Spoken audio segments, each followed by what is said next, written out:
montão. Com 4 anos de profissão, ele ganhou o Leão de Ouro em Print no Young Creatives, em Cannes, o único conquistado até hoje pelo Brasil. Em 2009, ele venceu o prêmio Caboré, na categoria profissional de criação, tive o prazer de alucinar. 2 anos depois, foi escolhido um dos 10 profissionais de comunicação do ano pelo Meio Mensagem.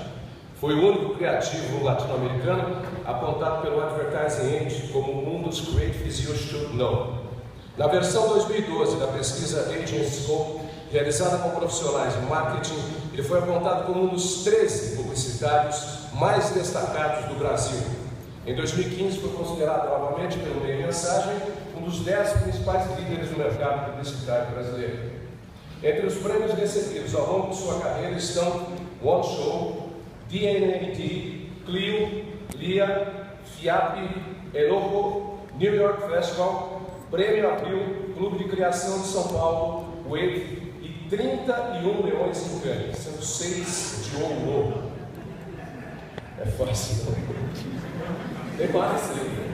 Faz parte também do board da Waves for Water, uma organização internacional que atua em 25 países e já levou água potável a mais de 20 milhões de pessoas. Em 2014, graças à sua atuação na ONG, foi eleito paulistano nota 10 pela revista Veja São Paulo. Com vocês, muitos aplausos para Guga Kessler.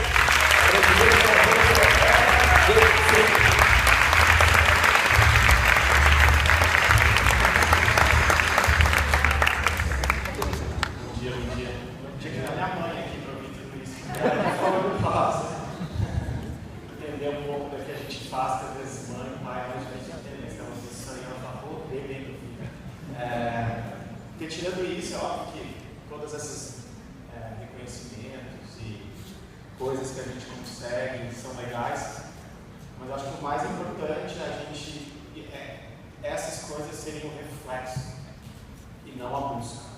Né? Há bem pouco tempo atrás, não tão bem, mas mais ou menos, meio de engano a idade, eu estava sentado aí no lugar de vocês. E o que eu sempre tentava imaginar é assim, não tentar ser igual a pessoa que está aqui, mas tentar aprender o que aquela pessoa fez para chegar lá. Eu acho que às vezes quando a gente olha alguém que tem uma carreira bem sucedida ou alguma coisa, a gente tende a querer emular essa pessoa. Isso é impossível. Ninguém é o melhor de vocês. Como o melhor Guga é o Guga. Então uma das coisas que eu sempre quis tentar fazer na minha carreira é ser eu. Tentar ser o melhor eu possível. Eu acho que talvez esse, como começo, seja um dos melhores, uma das coisas que bateram na minha cabeça rápido, de tem que ser o seu melhor, porque o seu melhor não tem cópia. O seu melhor vai fazer a diferença em qualquer lugar, qualquer mercado, qualquer área de atuação. Às vezes a gente querer seguir pelo caminho do outro, a gente nunca vai fazer igual. Pergunta, o que tu fez para fazer isso? Se fizer igual, talvez não dê certo. Talvez a hora não seja a mesma, o tempo não seja o mesmo, não seja com as mesmas pessoas.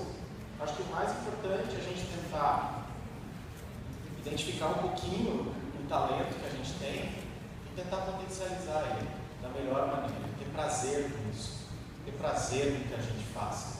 E o prazer do fazer no momento, e não o prazer com algo que a gente vai alcançar lá na frente. Lá na frente uma hora vem. Mais cedo ou mais tarde vem, mas se a gente não conseguir viver exatamente o presente, assim, estar focado muito no que a gente faz hoje, dificilmente a gente vai conseguir criar algo lá na frente. Então, eu acho que às vezes a gente, faculdade, a gente acha meio chato às vezes, né? A gente fala assim, vamos logo pro trabalho, vamos logo trabalhar. Não é verdade, aproveitem a faculdade. A faculdade é um puta momento de... Se a escola, principalmente no início da escola, ela é meio que um aprendizado de sociedade, na universidade é um aprendizado de sociedade com uma certa discussão de uma cabeça que está em ebulição. Isso é muito... já vai falar foda. Isso é muito importante.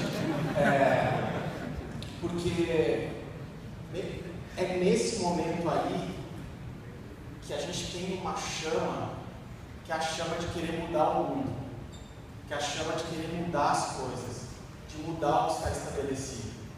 Aí, parece que no primeiro dia de trabalho, a gente coloca uma camisa, um sapato, ou um vestido, um tailleur, seja o que for, e vira sério quando começa a trabalhar.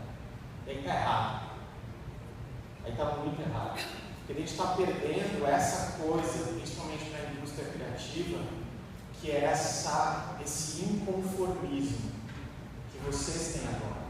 Essa angústia, essa não saber lidar de ser certo com o tempo, com o seu corpo, com o que está pensando, e está no momento de uma esponja intelectual maior do que era na escola, uma gana e uma ânsia de querer provar para o outro lado que eu sou diferente. Às vezes a gente perde isso no trabalho. O trabalho tende a nos moldar. E numa indústria como a nossa, a gente não pode deixar isso acontecer. Não pode mesmo. Eu comecei há bastante tempo atrás, eu não me formei em propaganda, eu me formei em jornalismo. Primeiro, eu não queria fazer nada. Eu queria ser vagabundo. Um monte de gente também queria ser. Mas era o que eu queria. Não sei se eu ia conseguir, mas... E aí a minha chance de ser vagabundo era tentar jogar bola. Eu jogava mais ou menos, mas ganhava um pouco. E era o que eu falava, cara, sou jogador de futebol, Eu lembro quando eu era pequeno, a minha mãe falava assim, se tu não estudar, tu vai ter um trabalho ruim, ou vai ser alguma coisa, sei lá o quê. Daí todos os trabalhos ruins que ela dizia que eu ia ter, eu ia lá e brincava daquele trabalho ruim. Porque pra mim, eu falava assim, cara, eu queria isso, moleque, criança não tem que saber o que vai fazer. Sabe, às vezes a gente decide muito rápido as coisas e acaba se ferrando, a vida é longa.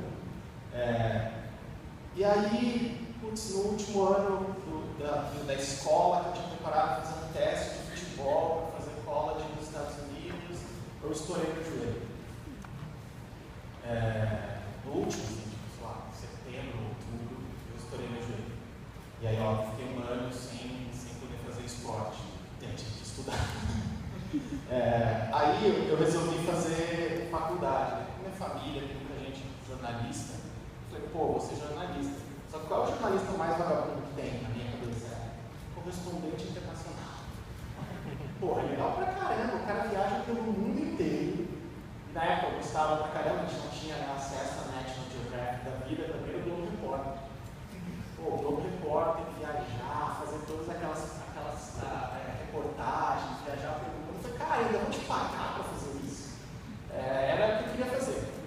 Aí entrei em jornalismo, comecei a fazer jornalismo e na época, não sei quanto ainda a academia é muito travada no jornalismo. Né? Quem, como, quando, onde, porquê, essa coisa que aprisiona um pouco demais a realidade. Assim, né? Como isso começou a me incomodar muito assim, na faculdade, como que a realidade pode ser aprisionada numa fórmula. Você não acredita em fórmula, você não acredita que a realidade é muito maior do que fórmula, e a dita que na academia se bate muito, né, a imparcialidade, tem que ser imparcial, não existe imparcialidade. Eu escolho uma palavra, eu escolho o jeito de escrever, eu escolho uma pontuação, por mais que eu coloque o quem, como, quando, onde, porquê, é uma escolha minha. E outra, eu estou lá, tem emoção, tem um monte de coisa. Daí, no final, a minha monografia foi justamente dizendo que não existe imparcialidade e que a realidade não pode ser colocada em fórmulas. E eu fui pegar um monte de sociólogo, cientista, para defender a minha monografia. Óbvio que eu não fui muito bem, porque nem os professores gostou muito. Mas já durante, no meio mais ou menos da faculdade, comecei a gostar das cadeiras de propaganda. Por que gostar das cadeiras de propaganda? Como formação, eu sou redator. Sempre gostei muito de escrever. E em jornalismo se escreve muito, né? Poder de síntese, um monte de aula que a gente tem que ter. Mas em propaganda é mais solto. Podia soltar mais o texto. Convencer alguém com as palavras era de um jeito muito mais solto. Muito mais solto. Eu comecei a ir bem, comecei a gostar. Eu falava, e na época, acho que você vai pensar também, na minha época, os meus colegas eram muito cabeçudos assim, em jornalismo. Mas muito cabeçudos. vida é mais divertida, gente. Calma. Só vida, só viver, não é cuidar do mundo, fazer tudo, não se levar muito a sério. E aí em propaganda foi completamente diferente. Aí, quando eu tive que fazer o estágio, eu fiz em agência de propaganda. Daí eu falei, é aqui que eu quero ficar. É em agência de propaganda que eu quero ficar, mas não sair do jornalismo. Porque eu também achava que em propaganda se escrevia menos. E eu gostava de escrever. Então, quase toda a cadeira de jornalismo tem um pouco de escrever, né? Tem um pouco de redigir. Então, eu preferi continuar em jornalismo, mas entrei em agência de propaganda, mesmo me formando em jornalismo. E acabei me apaixonando pelo jeito, não só o jeito do que essa indústria é, mas o jeito do que essa indústria propicia para qualquer um. Né? Uma indústria que é extremamente focada no talento, ela tem que ter espaço para todo e qualquer tipo de talento. E aí, rapidamente eu me dei conta que eu não precisava me moldar a uma indústria, que o melhor era eu não estar moldado à indústria, era eu tentar ser algo diferente dos outros. E isso, a indústria de propaganda, principalmente a indústria da criatividade, puxa a gente isso, faz com que a gente tenha que ter essa vontade pelo fazer diferente, pelo fazer novo, essa coisa de não tem problemas, a propaganda aceita quem tu é. Isso é muito legal. Acho que isso é um privilégio de poucas indústrias.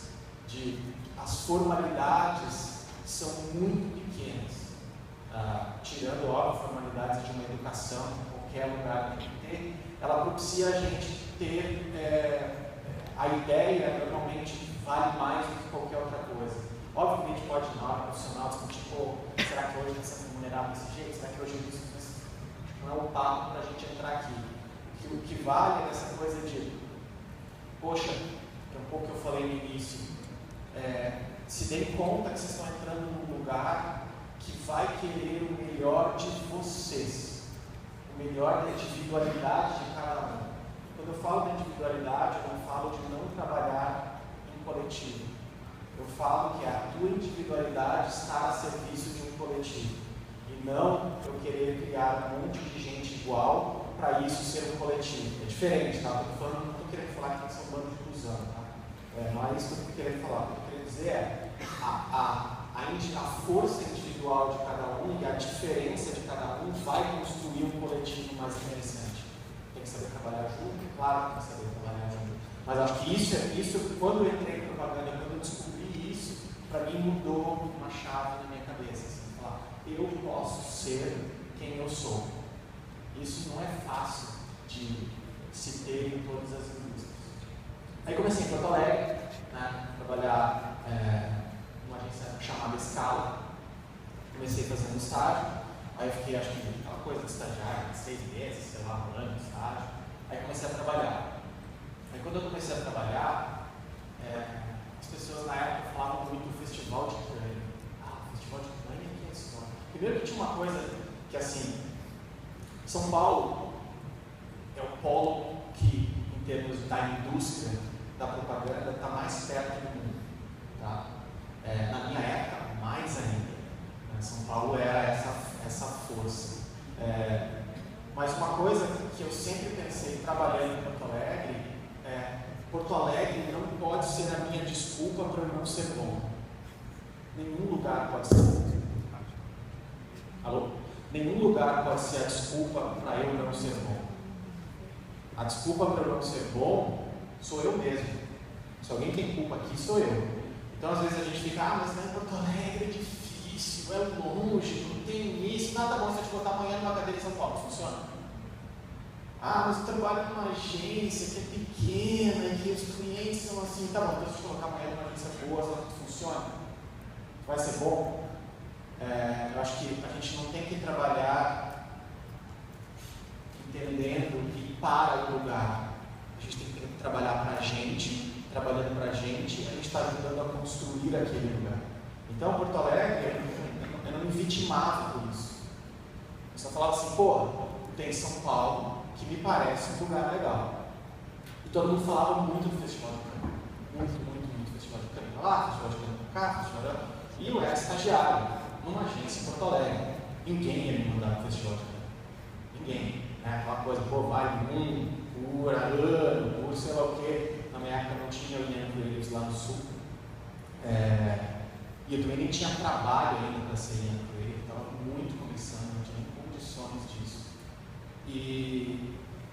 Mas aí a minha família, minha mãe é pró-reitora, então universidade, estudo, é algo importante pra cacete na família. Assim, essa coisa de a gente tira dinheiro de qualquer lugar para se colocar em educação. Aí eu passei um migué para ela. Eu falei que o Festival de Cannes era uma pós-graduação. Uma pós-graduação na França. Pô, para quem gosta de universidade, né, minha mãe pós-doutora, Sorbonne, todas essas porra, fala assim, na França, opa, a gente dá um jeito de pagar. A gente dá um jeito. E aí, eu fui ao festival. Quando eu cheguei no festival, de verdade mudou a minha vida, assim, um outro ponto de mutação. Porque eu olhei os caras fazendo aquilo e falei, puta que pariu, eu tô nessa indústria? Sério? Sério que eu posso fazer isso? Sério que os caras que são iguais a mim fazem isso? Sério que existe gente que faz isso? Eu falei, é isso que eu quero. É isso que eu quero fazer. Eu lembro que na época uma grande vitrine de Cannes era filme, né, eram os filmes. Eu lembro que no ano que eu fui a campanha, que foi o Grand Prix, foi uma campanha de Nike, que era uma brincadeira que o conceito era, imagina se todos os esportes fossem tratados como skatistas. E aí os caras batendo em tenista, xingando o corredor, a polícia e as outras pessoas, tratando os outros esportes. Uma puta campanha genial pra mim, gostava de skate, né? Eu, caramba, uma empresa como a Nike faz isso, tem coisa... É isso que eu quero. Quando eu voltei para Porto Alegre, eu falei assim, é isso que eu quero fazer. Só que eu acho que existe um lugar que está um pouco mais perto disso, que é São Paulo. Que São Paulo está um pouco mais perto. Daí eu falei, pô, eu preciso ir para São Paulo. Eu quero São Paulo porque eu acho que São Paulo está mais perto dessas coisas que estão acontecendo lá. E aí eu fui preparar uma pastinha lá na época, vagabundo, e fui a São Paulo. Fui a São Paulo e bati naquela portinha em várias agências. Na época, confesso que um tanto ignorante, não conhecia muita agência, né? Na verdade, acho que tinha duas pessoas que se conheciam mais, que era o Washington Oliveira e Nizam Guanais, né? W e BN9. Mas eu fui lá e bati numa porta de uma agência de um cara chamado Lolu. E aí o cara que viu minha pasta primeiro foi o Malik, né? Que era diretor de criação. E aí veio eu e o meu dupla, na verdade que eu arrastei de Porto Alegre, tentando falar que o dupla é melhor, é mais fácil, isso já chega junto, só que eu arrastei o cara comigo, Marquinhos. A gente mostrou a pasta. Semana depois, o Bali ligou e falou assim, cara, é o seguinte, vem para São Paulo, que o Celso quer falar com vocês. A gente falou, sério? Ah, não, vai dar certo, ou pode dar certo. Aí, óbvio, a gente mata a tia, né? Mata a tia, mata a avó, mata alguém no trabalho, para dizer que não vai naquele dia trabalhar, porque os dois vazarem no mesmo dia, é estranho, né? E a gente veio para São Paulo. Daí, quando a gente veio para São Paulo, o papo que eu tive com o Celso foi basicamente um papo de quase que ele disse assim, não vem, não trabalha aqui. Essa indústria é difícil, é isso e aquilo, não vem. E aquilo mexeu comigo pra cacete, porque ele falou assim, ó, a nossa indústria naquele momento estava vivendo muito esse problema, a gente passou por isso, a nossa indústria está vivendo muito de prêmio. Nossa indústria está querendo só prêmio. Os líderes estão massacrando as suas equipes e fazendo com que as suas equipes trabalhem mais para um possível prêmio do que para o cliente. Você vai ter um gap de liderança criativa lá na frente e aqui é diferente. Aqui eu quero formar publicitário. Aqui talvez tu não vai ganhar tanto prêmio. Aqui talvez tu não vai demorar muito mais. Aqui provavelmente tu vai ganhar menos do que teus amigos, tu vai mudar menos de agência, mas lá no fim eu acho que pode ser melhor. Eu gostei disso, porque foi completamente diferente de tudo que eu ouvi. Porque todo mundo me vendia um glamour. vendia só, não, vem aqui, vai ter prêmios, vai ser isso, a criação, aquela coisa meio da pessoa ativa, e ele vendeu exatamente o contrário. Mas foi isso que eu gostei. Foi isso que eu gostei, essa coisa de, caramba, é um trabalho, mas é um trabalho legal pra cacete. E a gente pode fazer um monte de coisa legal. E se a gente trabalhar com consistência, a gente chega em algum lugar. 15 anos depois, eu virei presidente da agência. E mudei só uma vez de agência. Tive nesses 15 anos um pulo que eu fui para Talent. Normalmente as pessoas diziam, tem que mudar muito para se dar bem, tem que ir em vários empregos, tem que passar por vários lugares. Nunca fiz isso. Quer dizer, fiz uma vez só. Mas sempre acreditei numa constância. Acreditei que a gente pode tentar fazer algo que é mais constante. Construir, que eu acho isso mais legal. E tendo o prazer a cada momento. Né? Acreditar que, puta, se a gente vai ser assim, vamos devagar. Porque se eu fizer muito rápido e chegar num lugar aqui, eu só desço. Só tendo a descer. Então, o meu chegar até aqui foi muito diferente de muita gente. E isso, acho que tem que servir para vocês, não para falar assim, eu também sou um pouco assim, eu também acredito assim. Tem lugar para todo mundo diferente. É só entender o seu talento, buscar, trabalhar pra cacete. Não tem nada fácil nessa vida. Mas não significa que trabalhar pra cacete ou não ser algo fácil ou ser difícil, que é ruim. Eu gosto pra cacete do que eu faço. Não reclamo de nada. Eu só tenho a agradecer. Como que eu posso reclamar? Vou olhar pra janela lá pra fora. Como que eu posso reclamar? Que país que a gente vive, que mundo que a gente vive, eu não tenho o direito de reclamar. Eu tenho o direito de, o que eu não gosto, tentar mudar. E se eu não conseguir mudar, se adapte a isso. Entenda? Seja adulto. Seja maduro de alguma maneira. Mas não essa coisa que às vezes a gente tem de reclamar demais e tem que ficar criando um monte de desculpa. Desculpa parte do sentido que tem culpa, mano. Então assume ela, resolve. E não fica pedindo e fazendo desculpa, se desculpando. Isso, aquilo. A gente é muito mimado. A gente é mimado pra cacete. E acha que vai ser mimado sempre. E acha que a vida é um mimo. Não é. A vida é dura. Ele lê ali o negócio, parece que foi fácil. Foi nada. Ainda não é. Ainda não é fácil. Ainda é difícil. Ainda é uma luta constante contra um monte de coisa. Se não tiver prazer nisso, vai embora. Acha outra coisa. Busca o que te dá prazer. Busca o que tu gosta de fazer. Muitas pessoas não fazem isso. Muitas pessoas acabam tendo relações infelizes, construções de carreira infelizes, famílias infelizes, por não acreditar que pode sim mudar, que a gente pode sim achar um lugar ou criar um lugar para a gente. Por que não? Quem que diz que não? Quem que diz que tem que ser assim? Quem que diz que tem que ser assado?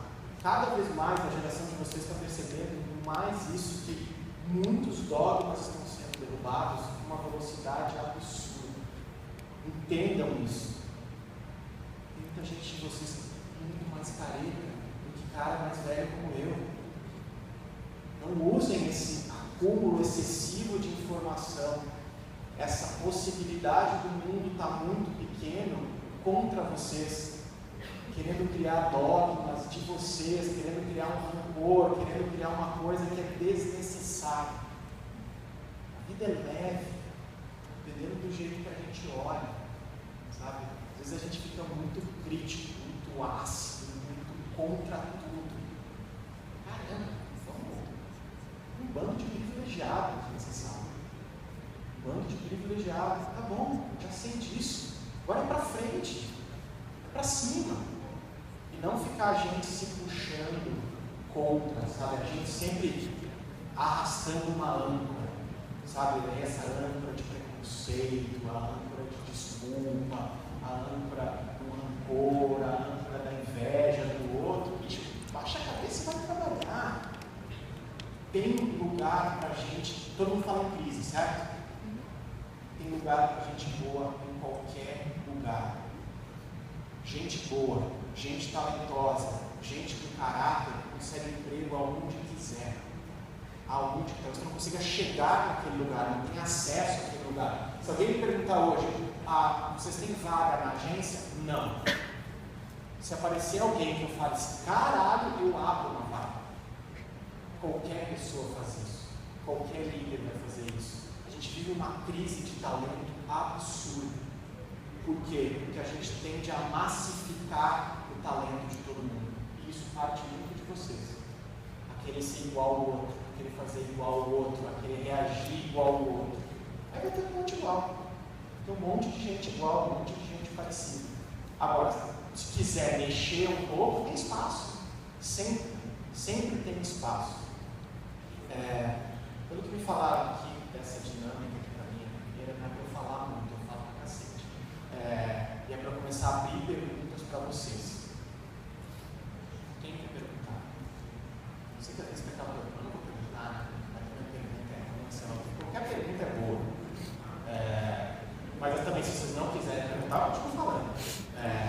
Mas eu acho que talvez pode falar, levantou uma mão lá, surgiu uma mão. Então, você imaginou uma vida que você chega isso ganhar a diferença? Imaginar não. Eu falar assim, um dia eu quero. Acho que é diferente eu gosto de falar assim. Eu não tenho uma religião, apesar de ter sido batizado católico, eu não tenho uma religião que eu sigo. Mas eu gosto muito da filosofia budista, apesar de não ser budista praticante, porque eu acho que toda religião, quando entra o ser humano na prática, acaba sendo problema, mas também não vamos discutir religião, senão vai ficar.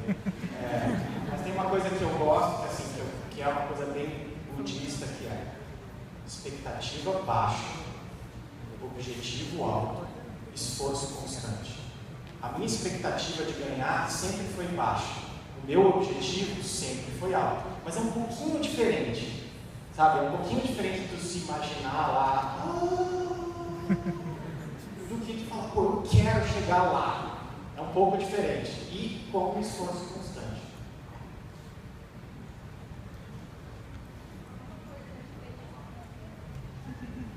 Alguma coisa te fez quase desistir de seguir sua carreira?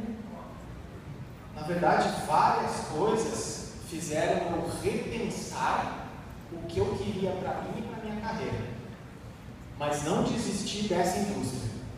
Né? Eu acho que, principalmente no momento de crise que a gente vive, se tornar o presidente de uma empresa não é a melhor hora. Né? Toda a responsabilidade num momento como esse cair no teu ombro. Pode fazer duas coisas. Chorar. Tudo bem. Né? Chorar e fazer alguma coisa, ou pedir para sair. Então eu preferi não pedir para sair. Eu falo assim, tá bom, o que me incomoda a ponto de eu sair daqui? A ponto de eu abandonar isso daqui? Poxa, eu acho que eu estou num posto onde eu posso ter a condição de mudar o que me incomoda. Então se eu cheguei num posto que eu posso mudar o que me incomoda, por que eu não vou fazer isso? Então mais do que desistir, o tempo inteiro talvez repensar o que me dá prazer. E aí, ir fazendo assim.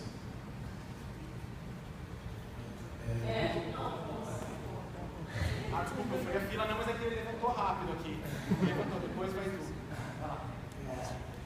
Eu queria perguntar, você que é um criativo renomado, já ganhou tudo, que sempre foi um cara sonhador e você saiu com um sonho e acho que conseguiu alcançar parte disso. Se não, já chutou no seu querido. Quando você percebeu que foi o ótimo antes da sua carreira, o ponto de virada, onde você alcançou a sua maturidade criativa, falou, agora eu estou pronto para ir lá no Festival de Cannes, batalhar por um Leão de Ouro, ganhar um show. Quando você achou que você atingiu a sua maturidade criativa? Todas as vezes que eu achei que tivesse atingido algo, eu me ferrei. Todas. Todas as vezes que eu achei que eu estava certo nisso, que eu achei agora eu estou pronto para isso, aquilo não chegava. Aquilo não acontecia. E aí eu aprendi com os anos a me dar conta que é fazendo ali mesmo, até aquele filme velho lá que é o Campo dos Sonhos, né? Não sei se vocês lembram do Kevin Costner, que é novo pra cacete. Mas esse filme já fez bastante sucesso, mas eu não lembro. Um filme que era um cara fanático por beisebol, ele tinha uma plantação, daí ele começa a sonhar com antigos jogadores de beisebol. E a frase do filme é: se você construir, eles vêm. E isso foi uma coisa que início dos anos 90, acho que início dos anos 90, nesse filme, nesse final dos 80, início dos 90, né? Meio dos 90, né? E essa foi uma frase muito forte. Isso é muito verdade. Se tu construir, as coisas vêm. Se quiser o vem antes de construir, não rola. Tu não está pronto. Tu não está preparado para isso. Então, a coisa mais interessante é, às vezes, tu chegar num lugar, tu nem saber que tu chegou ali. É mais legal, tem uma coisa mais de explorar, tem uma coisa mais tua, assim. Ah, cheguei! Caramba! E agora, qual é o próximo? E depois, qual é o próximo? Ah, minha mãe agora me matasse, né? Mas quando eu fui presidente, pô, nossa, agora é o ápice da minha carreira. Eu falei, não! Pô, como que vai ser o ápice da minha carreira? Então agora eu só desço. Agora eu só me ferro. Se eu cheguei no ápice, eu só tenho a me foder. E aí, não, sei lá, não sei qual é o próximo. Eu não sei qual é o próximo, mas eu quero o próximo.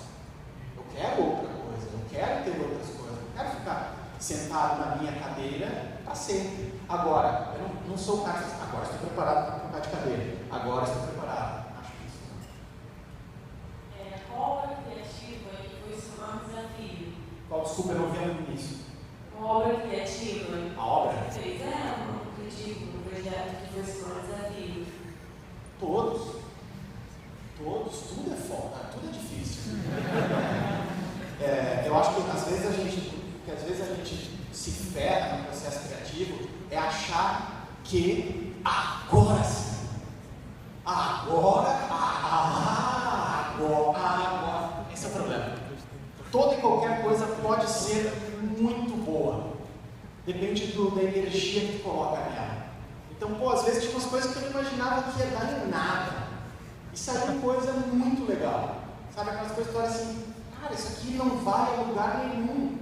Foram as coisas que eu tive mais prazer em fazer. E às vezes aquelas coisas que todo mundo fala, não, esse daí é o filé. Eu disse, mas não foi aí que eu tive mais prazer. Acho que o prazer tem que estar no cada um, assim, sabe? Ter prazer em cada coisa que tu mete a mão. E muitas tiveram desafios e desafios super diferentes cada um. Oi, tudo bem? Eu sou sua fã. Eu trouxe até um presente pra você, não sei se eu vou conseguir entregar. Que isso, pode entregar, fica com vergonha.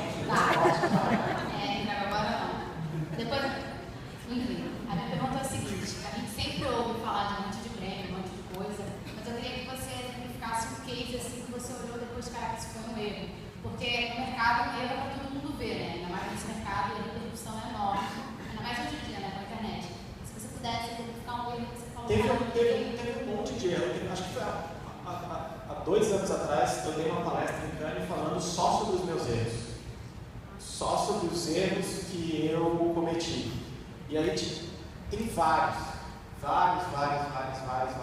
Assim. Por exemplo, vou usar os que a gente. Alguma das coisas que a gente fez lá, que era uma das coisas que eu falei assim, que se tu não tem dinheiro nem tempo, não queira provar a ideia gigantesca.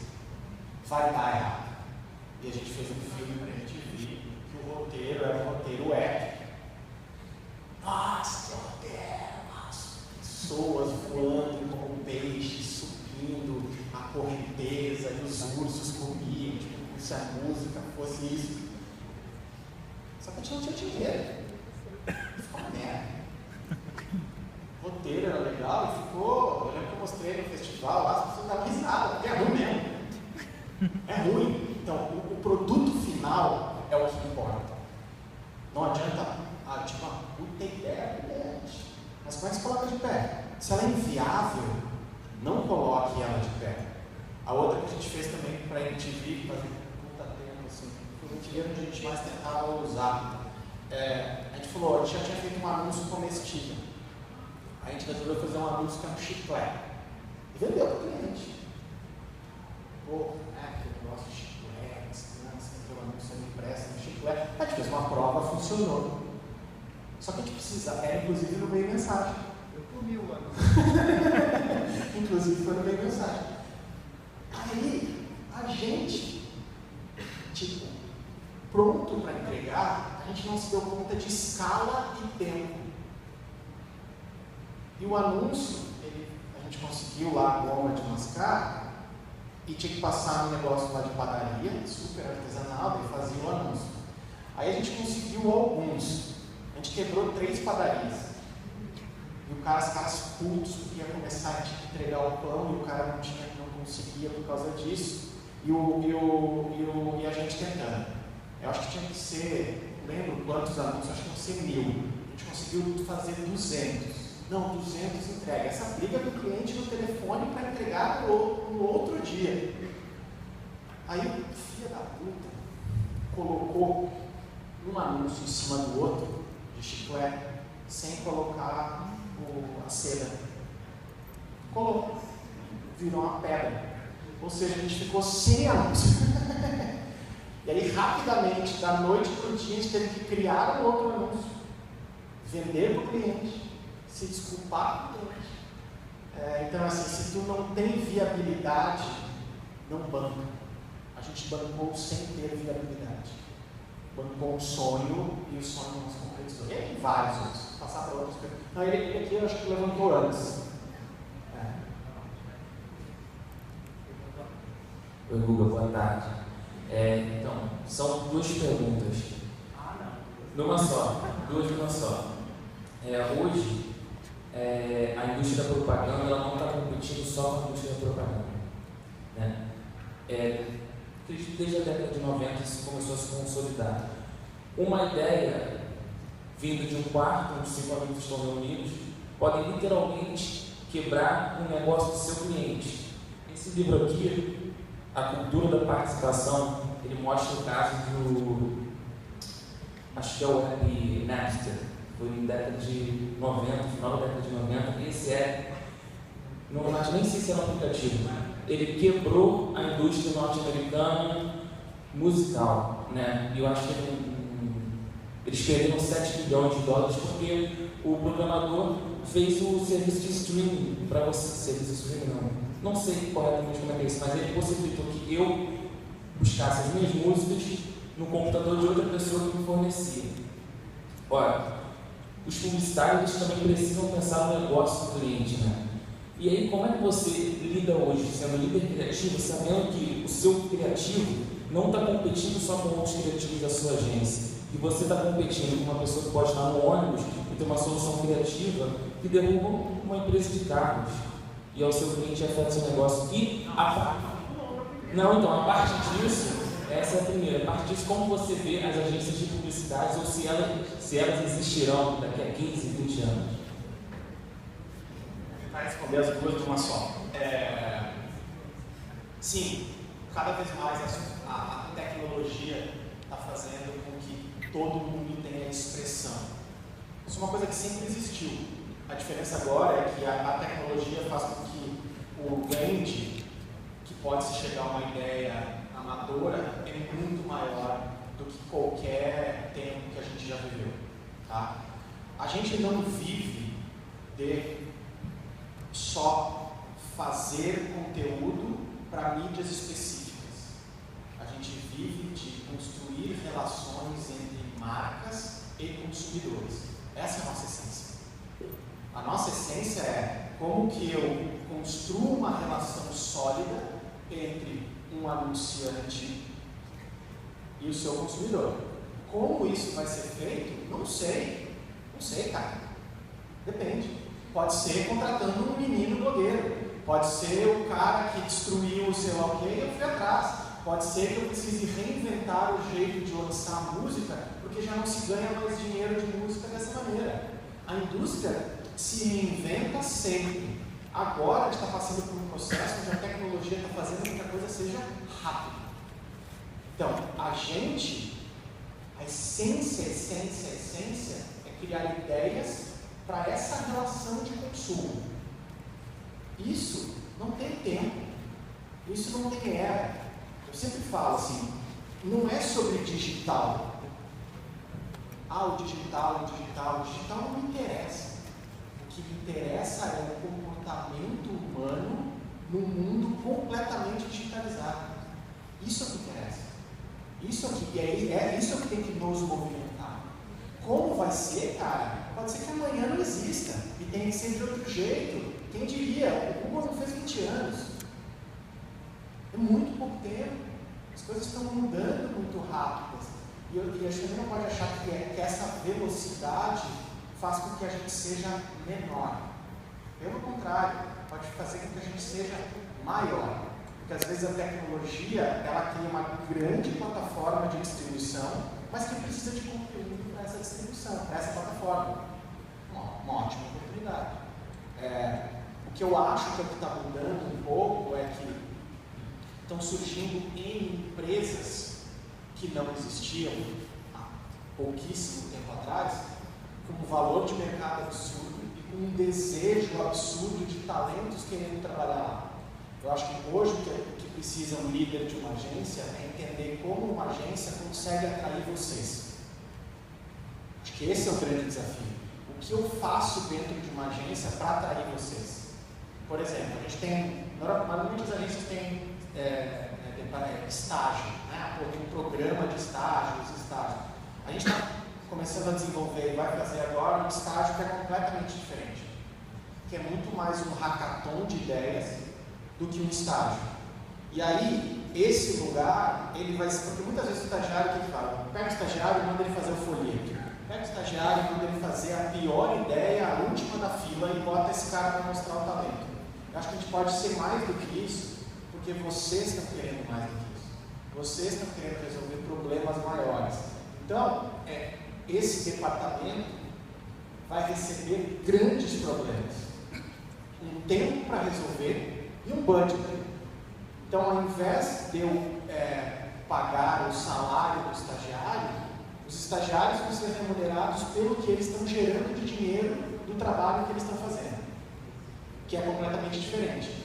Então, eu também preciso repensar o jeito de atrair talento. Eu preciso entender que a cabeça hoje de vocês está muito mais empreendedora.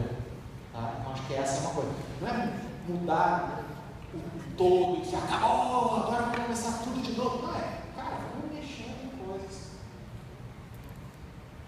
Como você lidou com a insegurança no início da sua carreira? Com a insegurança no início da carreira? Eu sou um pouco... como é que eu vou falar? Eu desde cedo, eu lembro uma vez que eu era na escola, eu fui chamado na escola, porque eu tinha que fazer uma redação sobre medo. Eu tinha uns 10 anos, mais ou menos. E eu falei que o que atrapalhava a gente, atrapalhava os homens, eu naquela época achando que eu queria falar em relação aos homens, mas era o medo de ter medo. Que esse era o principal medo. Porque o medo em si não é tão ruim. Medo é legal enfrentar, porque o medo é uma coisa que te mexe, te movimenta. Mas às vezes o medo de ter medo é o pior de todos. Porque daí te paralisa. Tu fala assim, eu não quero andar para cá, porque eu não quero chegar perto de um lugar que pode me dar medo. Meu amigo foi chamado e falou assim, ele está com umas ideias um pouco avançadas para a idade dele. Mas resumindo assim, eu sempre tentei ter uma boa relação com o medo, gostar do medo. Não como um cara que sim, às vezes não me deixa dormir, que sim, às vezes me dá insegurança, mas um cara que eu quero conquistar, um cara que eu quero combater, um cara que eu quero ir contra ele. Por que ele está me causando isso? Sabe? Uma das coisas que eu acho que tem que ser outra coisa importante no criativo se preocupe em resolver o problema e não ficar pensando no problema de ter o problema. Muitas vezes a gente tem um problema e vai, meu Deus, e agora? Agora eu vou descobrir que eu não sou tão bom, agora não vai dar tempo, agora não tem isso, agora não tem aquilo, agora começa a discutir, perde um puta tempo discutindo sobre o problema. Ao invés de, caralho, é só fazer isso aqui. Tá bom, resolveu, vamos para outro. Então acho que isso eu sempre tentei, assim, mas é uma coisa meio nata, assim, de gostar do desafio. Assim. E a insegurança é bom ser inseguro. Pô, se todo mundo fosse seguro, quem é muito seguro é porque está desinformado de alguma coisa. A gente tem que ter uma insegurança, mas isso é bom ser seguro, é bom ter medo, é bom isso tudo, isso faz a gente ir para frente, faz a gente enfrentar outras coisas. O problema é ficar paralisado no medo, ficar paralisado na insegurança. Isso é o problema. Primeiro eu queria agradecer pelas palavras, pelo incentivo. E o nosso piso ainda é um pouco baixo, né? Eu queria saber como que você analisa a remuneração salarial dos publicitários. Porra, baixo. Baixo? Olha lá para fora. Olha lá para fora. Sabe o que é considerado a classe AAA? Mais de R$5.000 por mês. Pelos padrões do Brasil. A gente ganha bem pra caralho. A gente já ganhou muito melhor, já ganhou muito melhor. Às vezes eu acho que eu não sou tão bem remunerado, acho. Mas pelo volume de dinheiro que eu gero. Pelo volume de dinheiro que eu gero para aquele cliente. Isso sim. Essa relação, eu acho que ela diminuiu. Eu acho que a gente já foi melhor remunerado. Agora, salário ainda continua muito alto. Eu posso discutir contigo a relação, quanto uma agência já ganhou dinheiro em relação ao cliente, quanto ela ganha hoje. A importância que ela teve, a importância que ela tem hoje. Isso a gente pode discutir. A gente perdeu rentabilidade, a gente perdeu um monte. Agora, salário é uma coisa que não caiu na mesma relação que a gente perdeu de rentabilidade.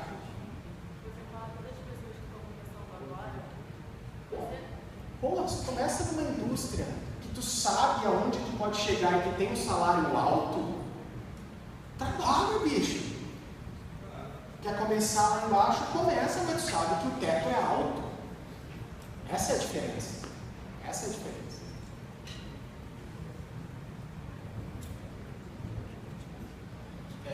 Uma coisa que eu sempre ouvi é que propaganda é chato, porque as pessoas gostam de ver uma criatividade atrás da propaganda. E eu queria saber como que você vê, tipo assim, uma coisa que nós estamos estudando agora é a chamada cultura do entretenimento. Assim, não é tipo só um placement, beba coca porque é bom, é ela dentro do cerne da história, e eu não vejo isso tudo no Brasil, mas lá fora aí, você acha que tem um porquê? Você acha que aqui a cultura não é certa para isso, vamos dizer assim? Você acha que não acho. Eu acho que a gente ainda constrói muita coisa que bomba na cultura. Mas concordo 100% contigo. Ser humano. Tem ser humano que é chato pra caralho. Tem ser humano que é carismático. Tem ser humano que sabe envolver. Tem ser humano que é bom de contar uma história. Cara, é óbvio que tu vai acabar ficando mais perto das pessoas que são mais legais e elas tendem a atrair, mas isso é uma lei universal. O chato espere. Não, sabe? Agora, o que é legal, não. Vamos buscar o que é legal. Tem espaço, tem um lugar que dá sim para fazer. Queridão, bom dia a todos. Eu estou nesse Rock and Roll há algum tempo. Também fiz faculdade, há muito tempo atrás, 6 anos nascidos. E também queria ser criativo. E hoje eu dou aula na IFM sobre gestão e vendas de veículos de publicidade. Eu sou o head da operação de mídia, são as telas nos elevadores, já fui TV Globo, já fui superintendente da revista Veja, enfim, fui o criativo que virou vendedor com muito prazer. Eu acho que é importante vocês pensarem também que existe vida além de ser criativo e redator. É o caso de a jornalista que criou esse puta criativo, esse puta publicitário. Então existe o cliente, existe o veículo, existem N coisas para se fazer, e N prêmios para se mostrar além do que daqueles leões estão dando. Então, fala um pouco disso, das grandes variáveis que existem nesse nosso mundo, porque não tem cadeira para tanta gente. Aliás, a nossa indústria sofreu por isso, né? E Nizam disse o seguinte: se os criativos resolverem o setor de agência, se toda a aeromoça quiser ter uma companhia aérea, vai faltar céu nesse mundo. Por favor. E vai cair no avião. Eu concordo 100%. Acho que a gente tende aqui, quando foca numa pessoa que teve uma carreira mais criativa, achar que a criatividade ou a agência é o lugar. Não é verdade. A gente vive numa indústria criativa. Eu sempre gosto de falar isso, né? A indústria criativa. E a indústria criativa abarca um tanto de coisa. Né? Desde uma revista Globo, desde os veículos de mídia, passando por cliente até a agência. E eu acho que quanto mais a gente tentar, com criatividade, ser um vírus dentro de toda a indústria, melhor. Muito melhor. Porque é isso. A cabeça criativa do Claudinho fez ele ir para outros lugares e melhorar outros lugares. A gente tem que fazer o mesmo. A gente tem que fazer o mesmo. Eu acho que eu gosto de falar, às vezes, do jeito que a gente enxerga assim. Eu trabalho numa agência de propaganda, mas não é a única coisa que eu sei fazer. Eu sou um criativo. Um criativo, um empresário que pode resolver N outros problemas. Hoje eu estou publicitário, mas eu não sou só publicitário. Eu não sou só um presidente de agência. Eu sou um cara que tem um talento para a criatividade, para resolver problemas que são problemas maiores do que só o fazer criativo. Sempre fizeram uma pergunta assim: pô, mas tu não está triste porque tu deixou a criação? Não, claro que não. Criatividade é uma coisa de essência, um olhar de vida. E às vezes ele está aplicado a uma coisa específica, um departamento que chama criatividade, criação, ou não. O que eu acho que é importante é, hoje, o que eu quero ser? Eu quero ser um empresário criativo, um empresário inovador. É isso que eu quero ser. E não dizer, agora eu deixei de ser criativo porque eu não faço mais o fazer criativo. Acho que isso é um erro, acho que isso é a gente se diminuir. Acho que grande parte de alguns problemas que a gente tem na indústria é justamente por isso. Por cabeças criativas não se deslocarem para outros lugares e quererem ficar presas ao fazer criativo. Lá, né? Boa tarde, meu nome é Jack. Eu tenho uma pergunta, logo no início da palestra. Você falou sobre duas coisas que mexeu comigo. Uma coisa foi a individualidade e uma coisa é falar de marcas. E isso eu me identifiquei bastante com isso. E eu queria saber até onde o individual entra em harmonia com o coletivo, porque às vezes a gente tem uma ideia, mas a nossa cabeça não pode estar não na mesma vibe que as pessoas estão trabalhando com a gente. Eu quero saber aonde a gente tem que parar, aonde tem que continuar e continuar. Acho que tem duas coisas diferentes, assim. Acho que tem uma coisa o indivíduo contribuindo para o coletivo, que isso é fundamental.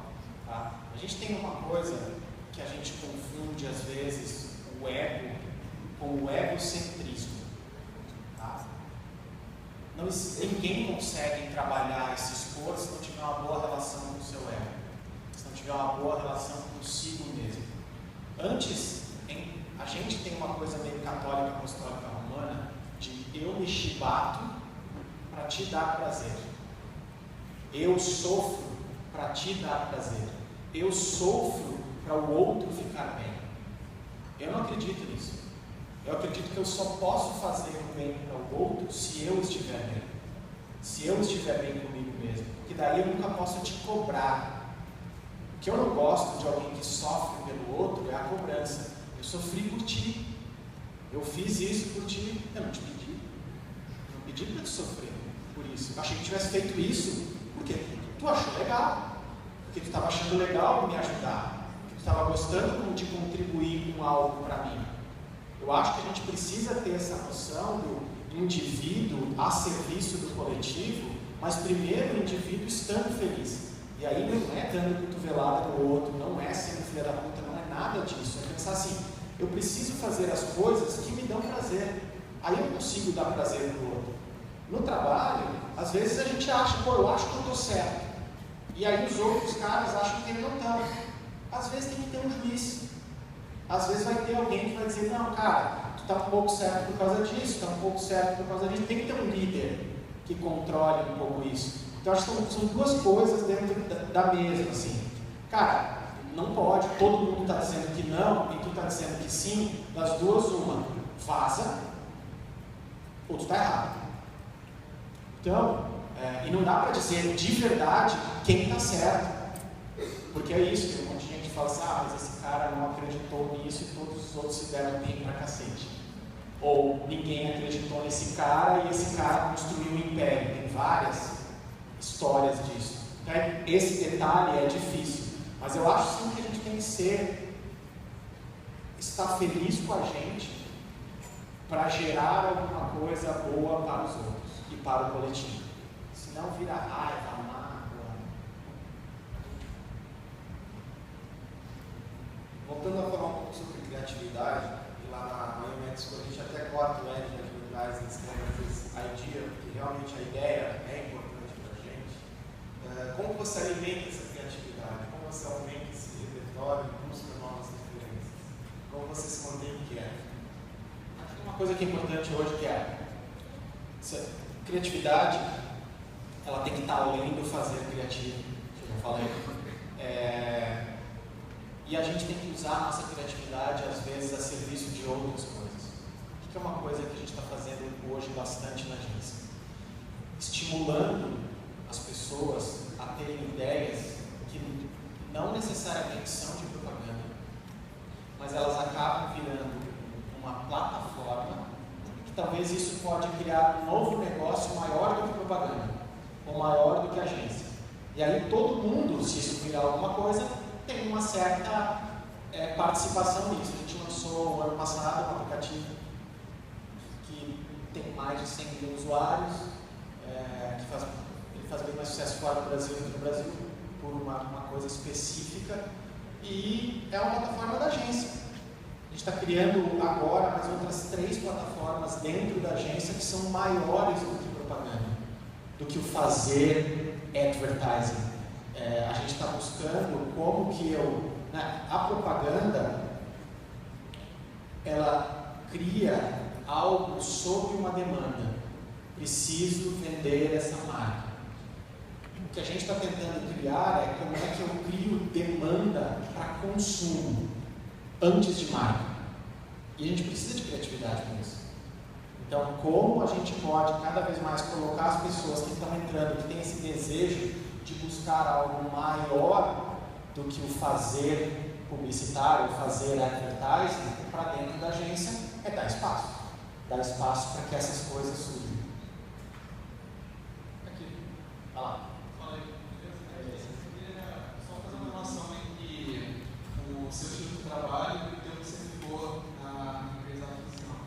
Assim, para você, eu acho que nesse setor da empresa foi mais que você pensar diferente, fazer diferente ou tentar resolver problemas de maneira diferente, ter um estilo de trabalho diferente, ou que o seu estilo combinava com o estilo da empresa, os valores da empresa, e isso aí aquilo ali estava te representando.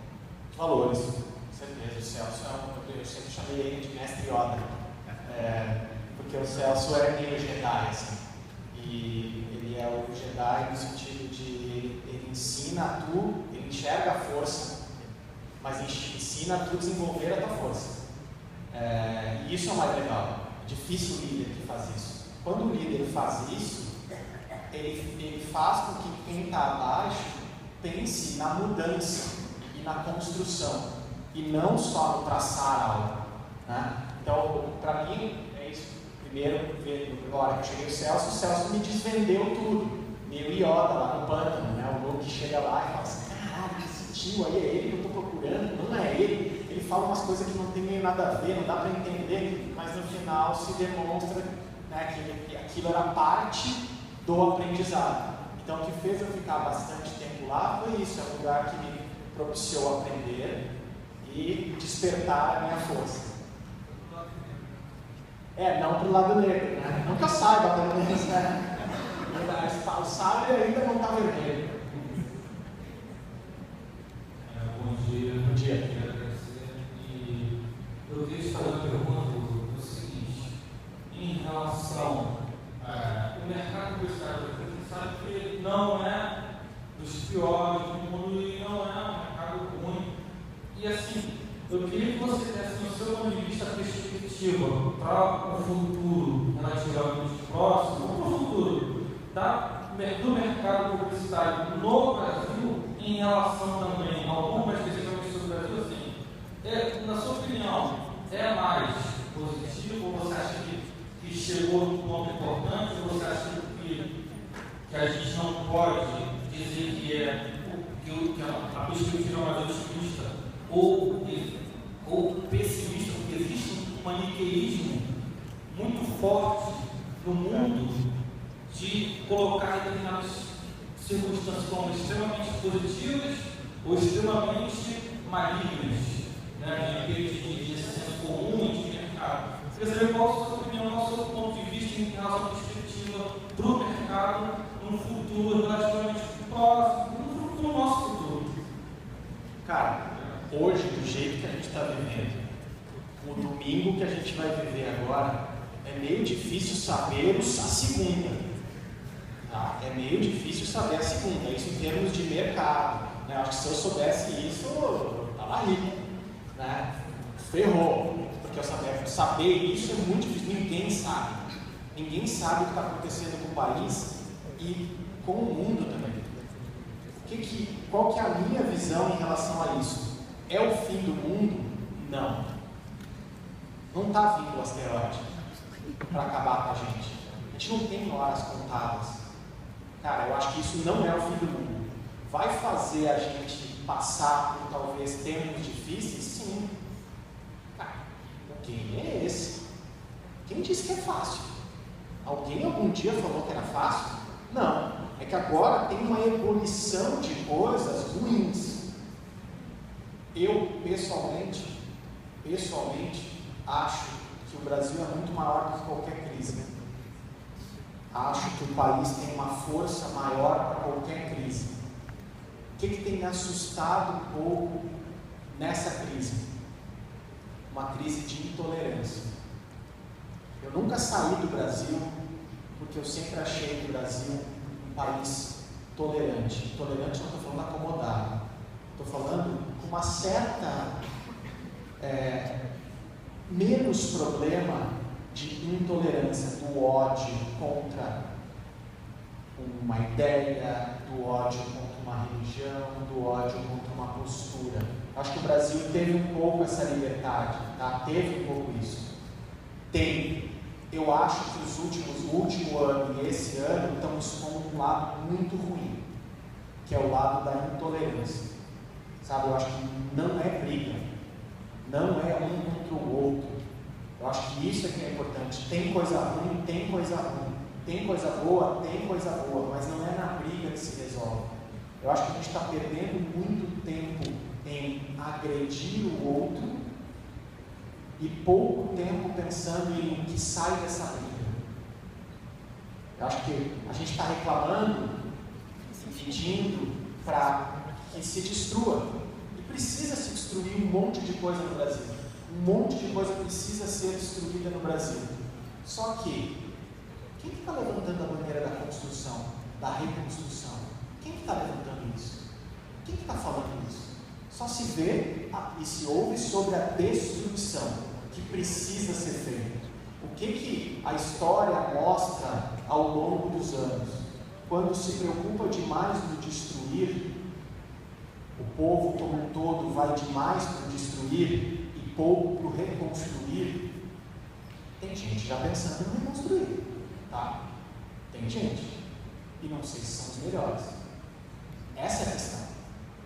Essa é a questão. O que a gente vai fazer na próxima eleição para prefeito? O que a gente vai fazer? O que a gente, como povo, vai exigir? Acho que o Brasil ainda tem essa coisa, essa juventude de nação. Tá? Juventude de nação. A gente tem muito pouco presidente eleito. A nossa democracia é muito curta ainda. Então, a gente aprendeu um pouco, precisa aprender com esse momento agora. Mas eu prefiro viver no país onde eu vivo e acontecer o que acontece, se isso não se potencializar, do que estar na minha cidade num show e ser metralhado por causa de uma ideia que é contra um país, que é contra uma crença religiosa fervorosa, sabe?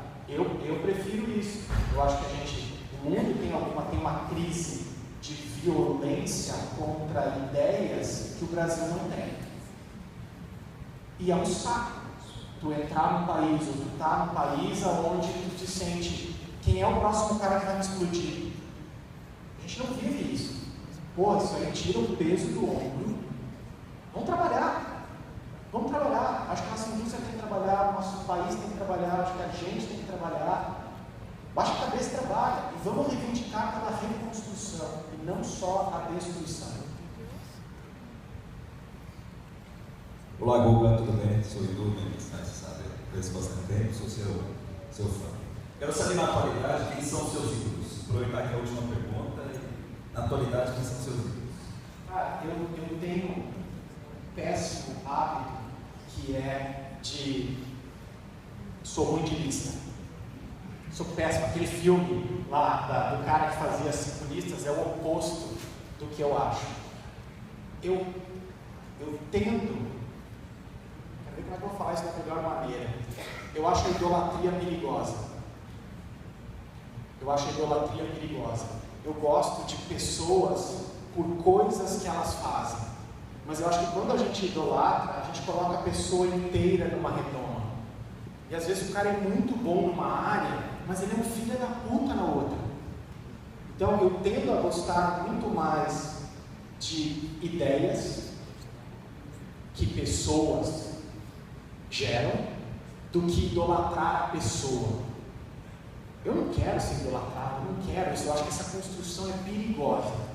Eu acho a construção da idolatria perigosa. Mas eu acho que o reverenciar o poder do outro em relação a algo é forte pra cacete.